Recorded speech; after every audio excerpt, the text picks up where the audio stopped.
우리 하나님 말씀 보겠습니다. 신약성경 321쪽입니다. 빌립보서 3장 1절부터 9절 말씀, 저와 여러분 한 절씩 서로 교독하겠습니다. 끝으로 나의 형제들아, 주 안에서 기뻐하라. 너희에게 같은 말을 쓰는 것이 내게는 수고로움이 없고 너희에게 안전하니라.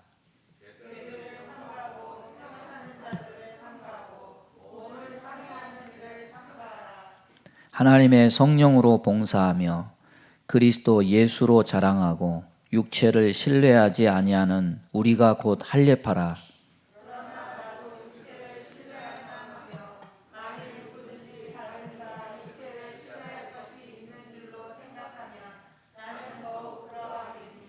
나는 8일 만에 할례를 받고 이스라엘 족속이요 베냐민 지파요 히브리인 중에 히브리인이요 율법으로는 바리새인이요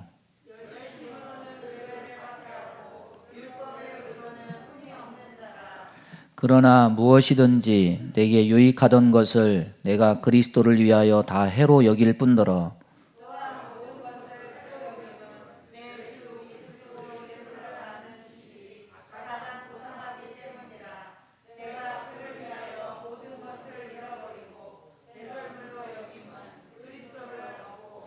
다 함께 하겠습니다.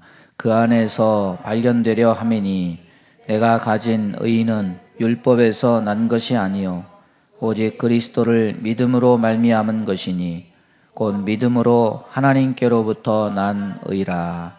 아멘. 봉독한 말씀 가지고 잃은 것과 얻은 것, 이런 제목으로 말씀 증거하겠습니다. 조선시대 광해군 때 이런 일이 있었습니다. 경상남도 하동에 좁은 고갯길에 신부를 태운 두 가마 행차가 서로 맞부딪혀서 서로 양보하라고 시비가 벌어졌습니다. 고갯길 바로 옆에 있는 길이 낭떠러지였지만은 그래도 가마가 비켜가지 못할 정도로 그렇게 좁은 길목은 아니었습니다. 이 문제는 두 집안의 콧대가 너무 높아서 비켜가는 가문은 한 수 아래 스스로 굽히는 것이라고 생각을 해서 어느 한쪽도 절대 비키거나 물러서거나 양보하지 않았습니다. 한쪽은 남명 조식의 제자인 명문 집안이고 다른 한쪽은 우리가 잘 아는 퇴계 이황의 제자 집안이어서 서로 반목하고 파벌의식이 강했기 때문에 지지 않으려고 그렇게 버텼습니다. 그래서 이 자리에서 신부가 결혼식 하러 가야 되는데 무려 며칠을 버텼냐면 사흘을 버텼습니다. 나중에는 응원까지 나오는데 각 파의 유생들까지 나와서 응원을 하고 천막을 치면서 같이 버티고, 나중에는 신부를 기다리다가 안 오니까 신랑 집에서 나와서 신랑 집에서도 그렇게 응원을 하면서 대치하게 됐습니다. 연 사흘을 맞선 두 가문에서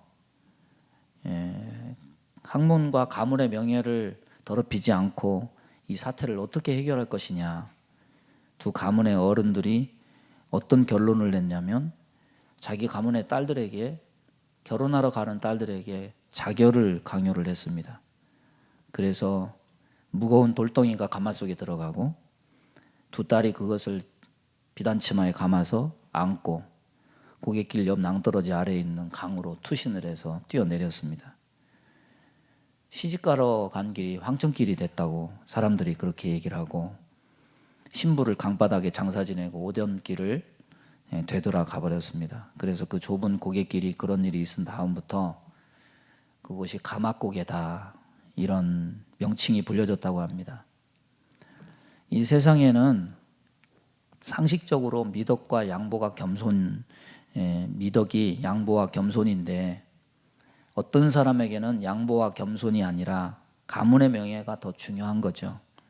우리가 보기에는 별것 아닌 것 같은 자존심 싸움, 그 희생이 너무 큽니다. 자기 딸의 목숨을 담보로 희생하는 어처구니 없는 이 행동, 이걸 보면서 인간들이 추구하는 일이 다 이렇게 어떤 면에서는 부질없는 목적을 위해서 정력과 시간을 낭비하고 또 자기가 가지고 있는 것이 그 어떤 명분보다 더 중요하다는 것을 깨닫지 못하고 그 부질없는 목적을 위해서 소중한 것을 버리는 이런 일을 하고 있다는 것을 알게 됩니다.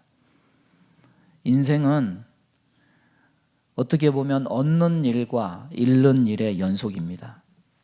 살아가는 것 자체가 뭔가를 얻어가는 것이고 또 동시에 뭔가를 잃어가는 겁니다.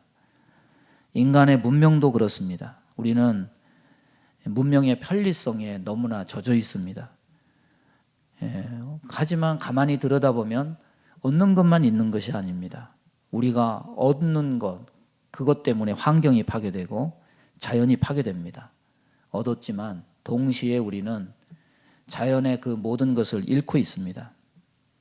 우리 삶도 그렇습니다. 나이가 먹어가면서 여러 가지를 얻고 있고 동시에 잃어가고 있습니다. 나이 들어가면서 건강을 잃고 용기를 잃고 꿈을 잃고 점점 잃어갑니다. 하지만은 얻는 것도 있습니다. 경험이 늘고 경륜이 생기고 지혜가 생겨갑니다. 이렇게 인생을 보면 잃기도 하지만 얻기도 합니다. 하지만 분명히 해야 될 것은 뭐냐면 결코 얻기만 할 수 없고 또 반대로 잃기만 하지도 않는다는 사실이죠. 우리는 많은 경우 무엇을 얻을 때 잃는 것도 있음을 깨닫지 못합니다. 그런가 하면 중요한 것을 잃었을 때 잃은 것만 생각하지 얻는 것이 있다는 것도 생각하지 못할 때가 있습니다. 그렇지가 않습니다. 언제나 얻는 것이 있으면 잃는 것이 있고 잃는 것이 있으면 얻는 것이 있습니다. 중요한 것은 뭐냐? 얻기만 하면 좋은 것만 다 얻으면 좋겠지만은 그렇게 안 되기 때문에 무엇을 잃고 무엇을 얻을 것이냐, 이것이 중요한 겁니다. 여러분, 많은 것을 얻었어도 정말 얻어야 할 것을 잃어버렸다면 그 인생은 성공한 인생이 아닙니다. 실패한 인생이에요. 그러나 다 잃었어도 진정으로 얻어야 될 것을 얻었다면 그 인생은 실패한 인생이 아니라 성공한 인생이 되는 겁니다. 오늘 읽은 말씀은 바울의 인생 고백입니다. 빌립보서는 사도 바울이 감옥에서 쓴 편지입니다. 이 편지의 고백을 통해서 우리는 바울이 고백하는 자기 인생의 결론이 무엇인지를, 얻는 것이 무엇이고 잃은 것이 무엇인지를 살펴볼 수 있습니다. 저와 여러분도 내 삶에 코로나 이후의 삶 속에 내가 잃은 것은 무엇이고 내가 얻은 것은 무엇인가, 이것을 돌아보면서 주 앞에 바로 세워지는 시간이 되기를 바랍니다. 첫 번째는 바울이 잃은 것이 무엇인가를 오늘 말씀이 설명하고 있습니다. 그가 자랑 삼으면서 가지고 있던 것들이 무엇인가. 오늘 말씀의 첫 번째로 난지 8일 만에 할례를 받았다. 할례는 아브라함의 후손임을 나타내는 외적인 표시입니다. 하나님의 은혜로 하나님의 백성이 되었고 이제 하나님의 은총 속에 살아간다는 뜻입니다. 난지 8일 만에 할례를 받았다는 것은 중간에 개종을 해서 이스라엘 사람이 된 것이 아니라 처음부터 태어날 때부터 순수하게 이스라엘 사람으로서 하나님께 선택받았다는 그런 표시입니다. 두 번째는 이스라엘 족속이라고 했습니다. 야곱이 야복 강가에서 씨름하면서 그는 환도뼈를 쳐서 건강을 잃었어요. 하지만 그가 얻은 것이 뭐냐? 하나님께 이름을 바꾸는 은혜를 얻었습니다. 야곱이 이스라엘로 바꿔졌습니다. 이스라엘 족속이라는 것은 축복을 약속받은 자손이라는 뜻입니다. 베냐민 지파라고 했습니다. 베냐민은 야곱의 맨 마지막 아들입니다. 여러분, 이스라엘에 12아들이 있지만은 중간에 사라진 지파도 있고, 하지만은 이 베냐민 지파는 하나님의 사랑을 입어서 신약 시대, 예수님 시대 이후까지 존속한 지파입니다. 야곱이 살아있을 때도 이 베냐민은 요셉이 없는 빈자리를 이 베냐민이 채워서 야곱이 베냐민을 통해서 위로를 받았습니다. 또 네 번째, 히브리인 중에 히브리인이다. 당시에 헬라권에 사는 히브리 사람들이 많았는데 자기네 모국어를 다 잃어버려요. 우리도 외국의 2세, 3세들 보면은 한국말 못하고 외모는 한국 사람이지만 이 사상과 말은 전부 미국 사람인 경우가 많은데 그 당시에 헬라권에 사는 시브리 사람들도 마찬가지였습니다. 자기 모국어인 히브리어를 다 잃어버리고 헬라어밖에 할 줄 모르는 그런 사람들이 많았습니다. 지금도 미국에 있는 유대인 회당에 가보면은 성경 봉독, 기도 다 히브리어로 하는데 설교는 영어로 한다 그래요. 왜냐하면 히브리어로 설교하면 유대인들이 알아듣지 못하기 때문에. 그런데 바울은 이방 땅에서 태어났지만은 히브리어를 구사할 수 있을 뿐만 아니라 종교와 문화에 정통하고 있었습니다. 그래서 사도 바울은 자랑하는 겁니다. 나는 히브리인 중에 히브리인이다. 히브리인 중에 히브리인이고 베냐민 집하고 이스라엘 족속이고 난 지 8일 만에 할례를 받았다. 뭘 자랑하는 겁니까? 요즘으로 말하면 나는 좋은 혈통에서 태어났다. 좋은 가문이 배경이 있다. 지금은 가문이나 혈통을 그렇게 따지지 않지만은 옛날에 이것은 대단한 이야기고 대단한 자랑거리였다는 겁니다. 여기에 더해서 사도 바울은 자기가 노력해서 얻은 것들에 대한 것들을 나열하고 있습니다. 5번째 보면 바리새인이다. 바리새인들은 히브리 사람들 중에서도 엄격한 규례를 따라 사는 사람들입니다. 외세를 배격하는 민족주의적인 성격을 가지고 있고 또 성결된 사람들로서 백성들의 선생이고 존경의 대상이었습니다. 그는 또한 바리새파 최고의 학자인 이 가말리엘 문화에서 공부를 했습니다. 지금으로 말하면 최고 학부에서 최고의 지식을 쌓은 겁니다. 6번째는 교회를 핍박했다고 했습니다. 우리가 듣기에 교회를 핍박한 것이 무슨 자랑이냐 이렇게 생각할 수 있지만은 그는 유대교회에 있을 때 정말 말로만 그렇게 앞세우는 그런 사람이 아니라 뒤에서 비판만 하고 말만 하는 사람이 아니라 행동하는 지성인이었다는 겁니다. 그래서 자기가 옳다고 생각하는 것을 앞에 나서서 실천하는 그런 행동하는 사람이었다는 겁니다. 7번째는 율법에 의로는 흠이 없는 자다. 이스라엘의 모든 전승과 규례를 다 지켜서 유대 사람으로 상급에 속했다는 뜻인데, 자, 이 모든 7가지, 이 모든 자랑과 이 모든 배경을 사도 바울은 다 잃었다고 얘기합니다. 정확히 말하면 이 좋은 것을 다 버린 건데, 본문을 가만히 보면은 이 모든 것을 잃었다는 것을 3단계로 3가지로 표현하면서 말씀합니다. 첫 번째로는 8절 중반절에 보면 내가 그를 위하여 모든 것을 잃어버렸다. 여기서 잃어버렸다고 할 때 사용된 단어는 아주 강한 결심이 내포된 단어인데, 따라서 해보겠습니다. 잘라버린다, 내던져버린다. 여러분, 잃는 것, 버리는 것도 여러 가지죠. 잃어버리고 빼앗기고 사기당하고 이런 것은 내 의지와 관계없는 거예요. 타의에 의한 거예요. 그러나 본문에서 잃어버린다는 말은 빼앗기는 것이 아닙니다. 분실한 게 아니고 상실된 게 아닙니다. 내 스스로 버리고 잘라버린 것이다. 어떻게 버리느냐가 중요한 거죠. 그렇지만은 사도 바울은 부지 중에 잃어버린 것도 아니고 자기가 원해서 스스로 버렸다 이렇게 말합니다. 여러분, 전도서 11장 1절에 보면 너는 내 떡을 물 위에 던지라, 여러 날 후에 도로 찾으리라. 이거는 잃어버린 게 아니죠. 내가 물질을 선하게 사용하는 거예요. 흐르는 물은 거슬러 올라오지 않습니다. 대가를 바라는 게 아니에요. 이건 스스로 버린 거예요.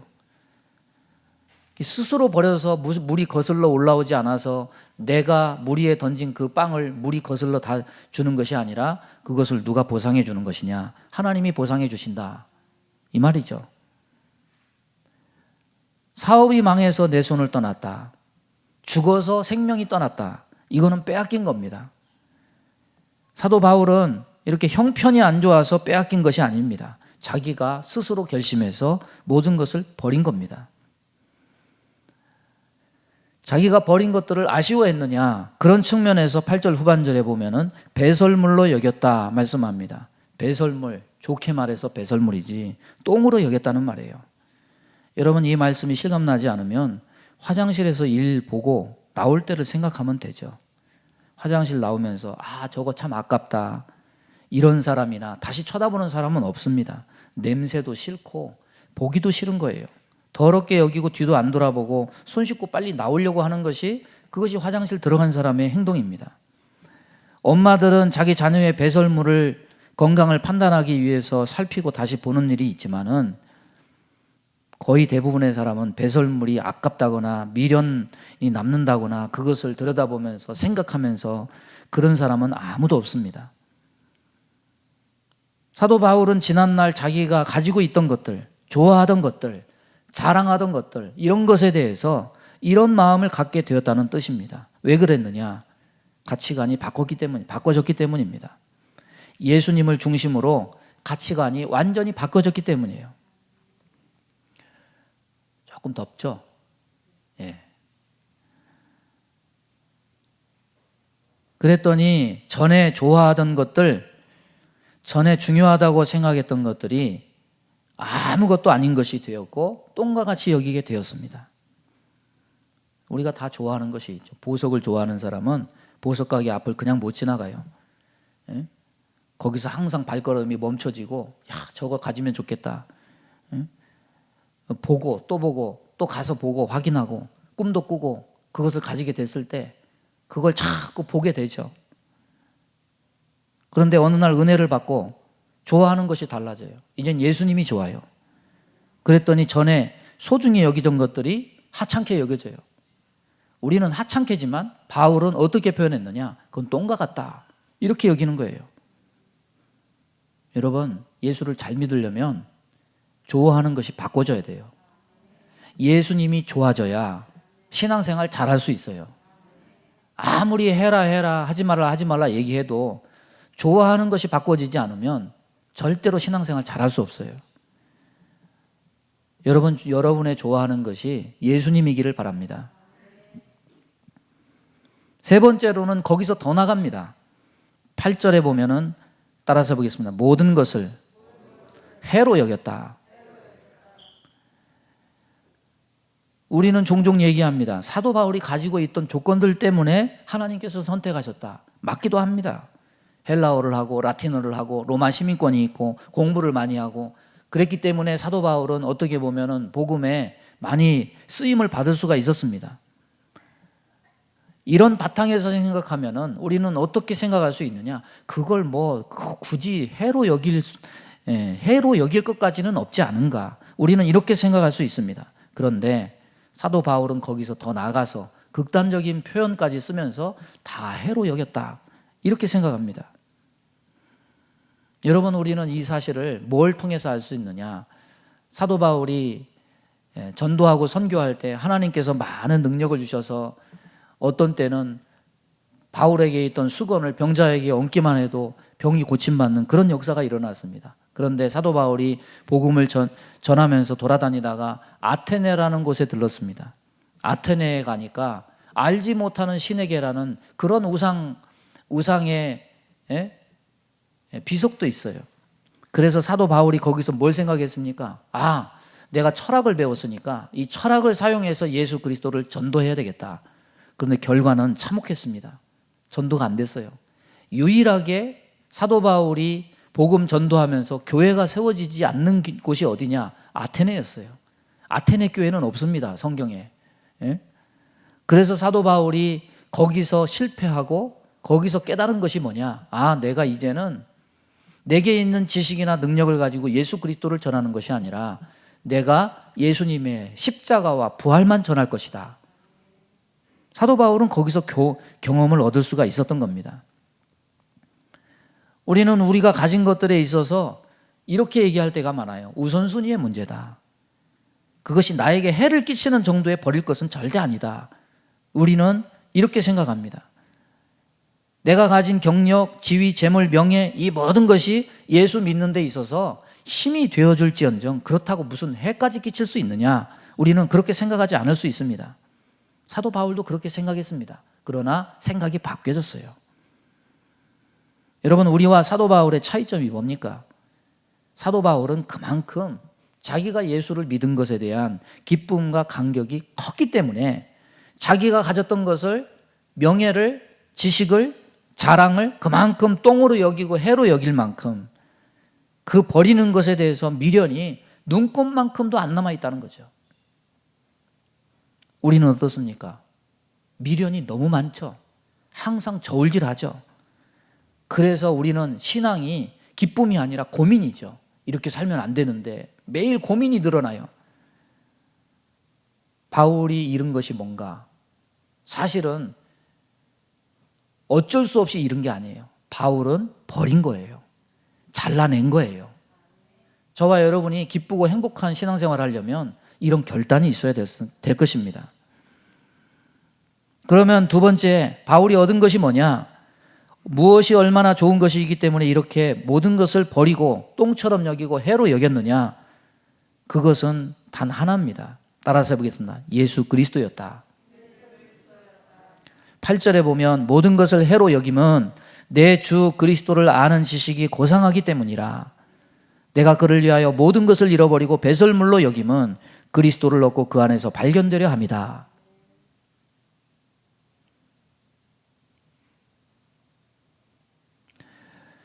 우리는 지금까지 가진 것을 버리고 배설물로 여기고 더 나아가서 해로운 것인 마냥 이렇게 하는 이 사도 바울의 이 결단과 모든 행동이 너무 과하다고 생각할 그런 마음이 많습니다. 우리는 속내가 뭐냐? 한 손에 쥔 것을 버리기 싫은 거죠. 지금까지 가진 것도 쥐고 예수도 지고 이게 현명한 거라고 우리는 생각해요.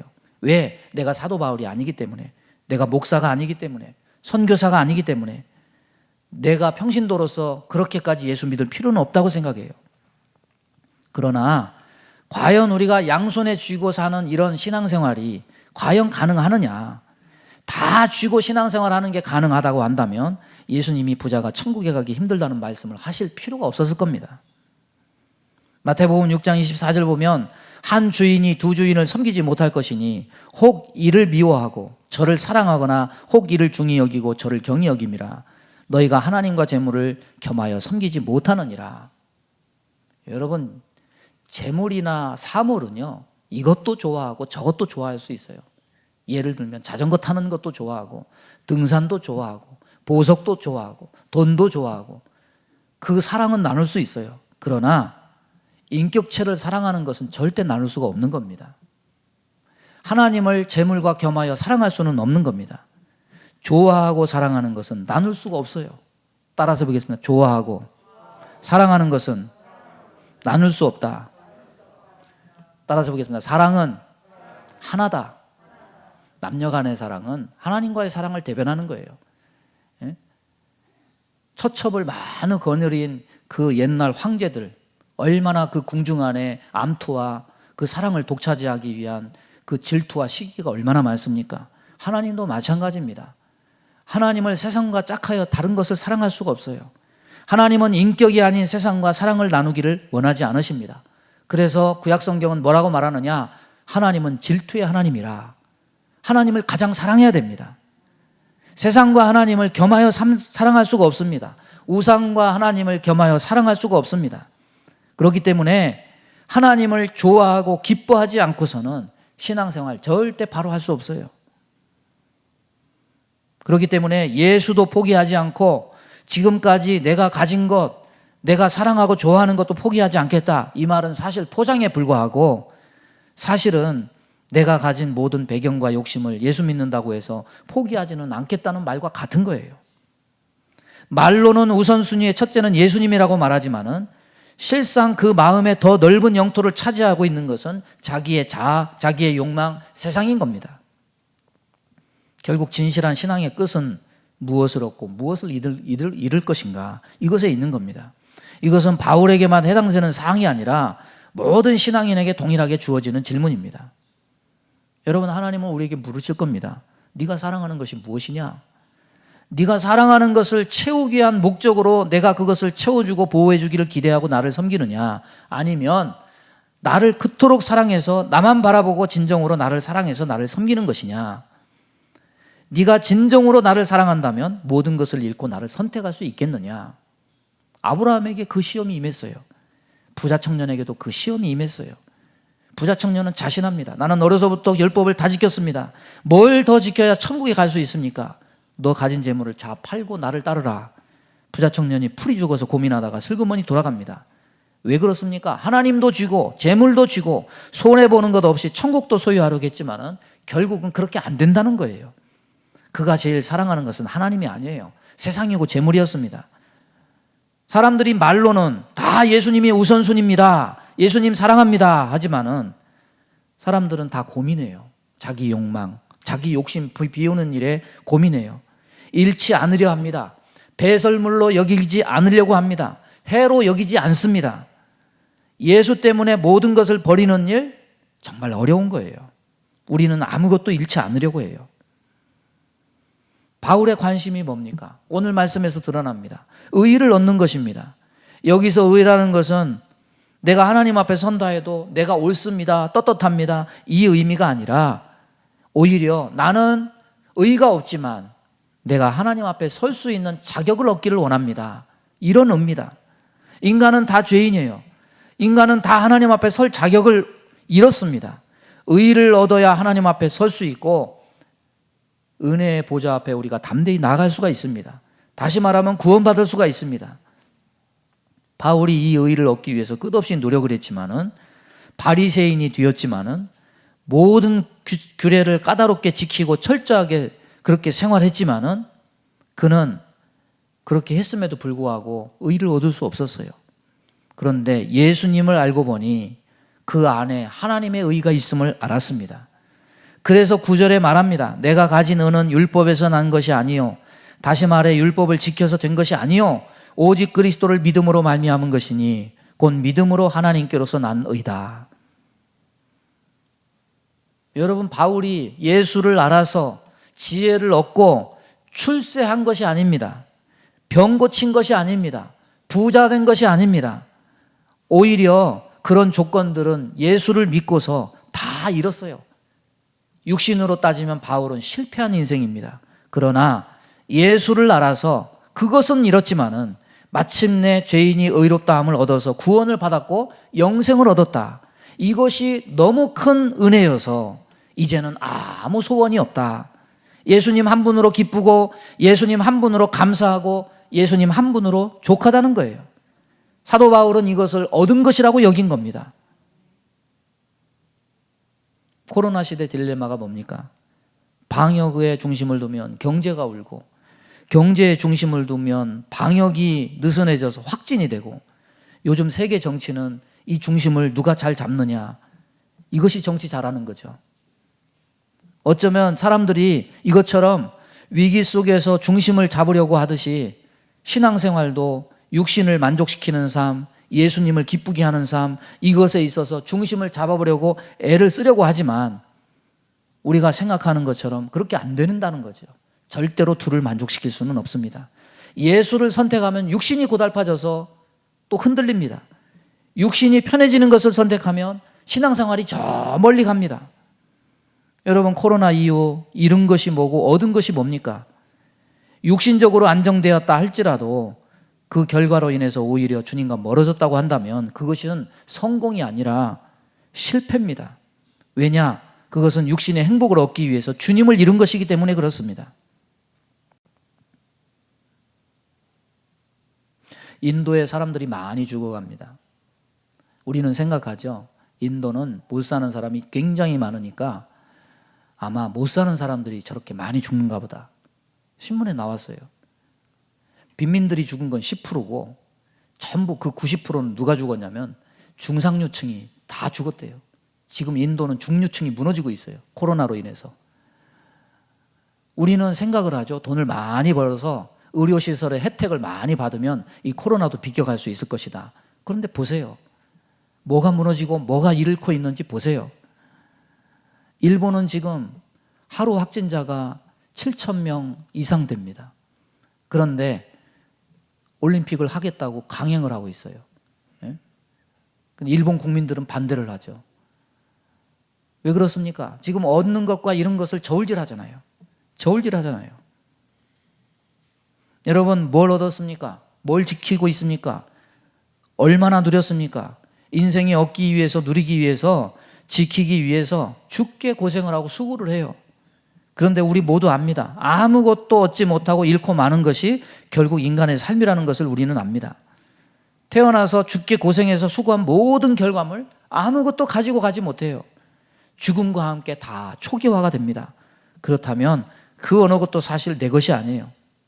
그러나 삶 속에서 다 잃어도 우리는 얻는 것이 있습니다. 우리는 믿음을 얻습니다. 우리는 예수를 얻습니다. 우리는 영생을 얻습니다. 그 가치를 아는 사람만이 가지는 거예요. 그 가치를 아는 사람만이 누리는 거예요.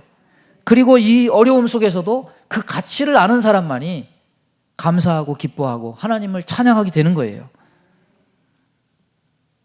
이 코로나 속에 많은 사람이 죽었고 많은 것을 잃었습니다. 그러나 여러분 보지 않았습니까?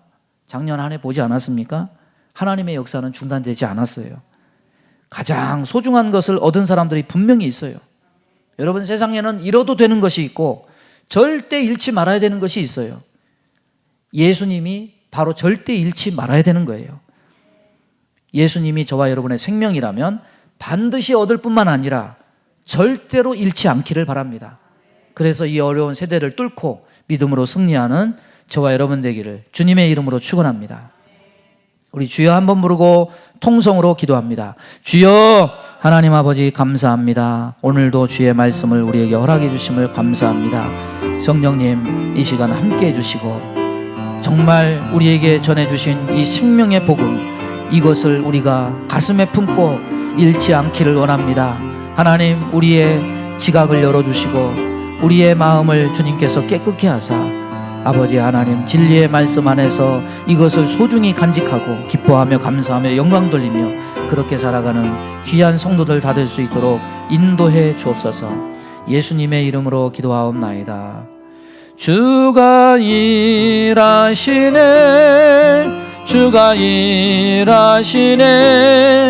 주께 아끼지 않는 자에게 주가 일하시네, 주가 일하시네. 신뢰하며 걷는 자에게 주가 일하시네, 주가 일하시네, 주가 일하시네. 주께 아끼지 않는 자에게 주가 일하시네, 주가 일하시네. 신뢰하며 걷는 자에게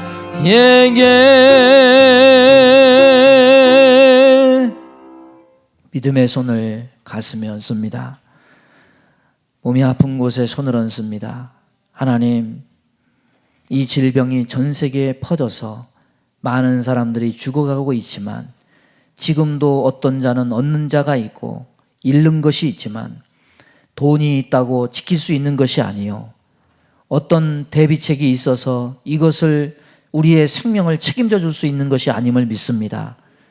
역사의 주관자고 이 모든 세상을 창조하신 하나님께서 우리의 모든 삶을 붙들지 아니하면 생명도 없고 평안도 없고 우리의 믿음도 없는 줄로 믿습니다. 하나님, 우리에게 복음을 전해주셔서 예수가 생명임을 알았지만은 아직도 저울질하는 인생, 아직도 세상에 있는 이런 것들을 생각하며 감사와 기쁨의 찬미의 제사를 아버지께 드리지 못하는 이 마음들을 하나님께서 고쳐주시사 내게 예수가 가장 생명이요 기쁨이요 소망임을 기억하고 이것을 누리며 살아가는 귀한 성도들 다 되게 인도해 주옵소서. 우리 마음 가운데 원망, 불평, 시기, 질투, 미움, 다툼, 이간질하며 불순종, 불신앙케 하며 불안, 초조, 염려, 근심, 두려움을 주는 모든 어둠은 다 떠나 갈지어다. 성령님, 고장난 우리의 마음을 치료해 주시고 보지 못하는 눈을 열어주시고 듣지 못하는 귀를 열어주셔서 예수 생명으로 감사하며 기뻐하며 영광 돌리는 삶을 지속해 나갈 수 있도록 인도해 주옵소서. 몸이 연약한 곳에 손을 얹고 기도합니다. 손을 얹는 곳마다 보혈로 씻어주시고 성령의 불로 태워주옵소서. 부가 있다고 의료 혜택을 받는다고 사는 것이 아니요, 하나님이 불쌍히 여기고 하나님이 생명 지켜주셔야 우리가 삶을 믿사오니 하나님, 이 코로나 공포의 위협에서 우리를 건져주시고 우리의 생명을 지켜주셔서 하나님 은혜를 전하며 하나님 사랑을 전하며 감사 기뻐하며 영광 돌리며 살아갈 수 있도록 하나님께서 복내려 주옵소서. 예수님의 이름으로 축복하며 기도하옵나이다. 아멘.